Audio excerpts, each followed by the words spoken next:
राबवली गेली तरी देखील आपण जिल्हा परिषद म्हणून पर्यावरणासाठी एक पर्यावरणाला बांधिलकी असलेला उपक्रम आज राबवू शकू ही विनंती मी तुम्हाला या निमित्ताने करत आहे. अध्यक्ष महोदय आणि सीओ साहेब, आपण सगळ्यांनी बघितलेलं असेलच आज आपण सगळेजण इथे बिस्लरीचं पाणी पित आहोत.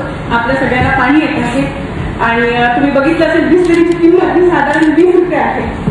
आज अनेक जण माझ्या केबिनमध्येही बिस्लरीच्या पाणी येतात, सगळ्यांच्या केबिनमध्ये बिस्लरीच्या पाण्याच्या बॉटल्स येतात. पण आपण सगळ्यांनी बघितलंय का की आपल्याकडचे जिल्हा परिषदेमधले वॉटर कूलर हे सगळे बंद आहेत. याच्यासाठी प्रशासकीय अधिकारी कोण आहे कृपया तरी त्याचं उत्तर द्या.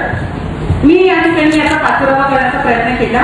कर्मचाऱ्यांना देखील विचारलं, कर्मचारी बिचारे इथले कॉन्ट्री करून एक जार मागवते आणि त्याचं पाणी घेतात.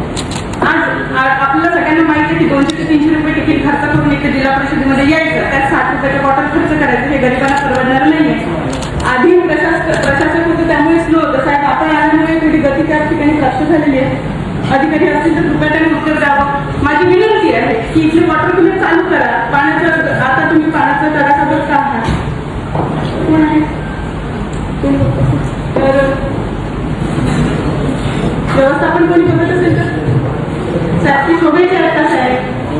शोभेचे आहेत आपले वॉटर कूलर चालू करायचे आपण त्याच्याला बांधकाम करून घेतो करून देऊ 3-4 मिळायला आपण करून देऊ. हा तर सगळं वरचं बंद आहे त्याचं बंद आहे सगळीकडे करून बॉटल चालत आहे.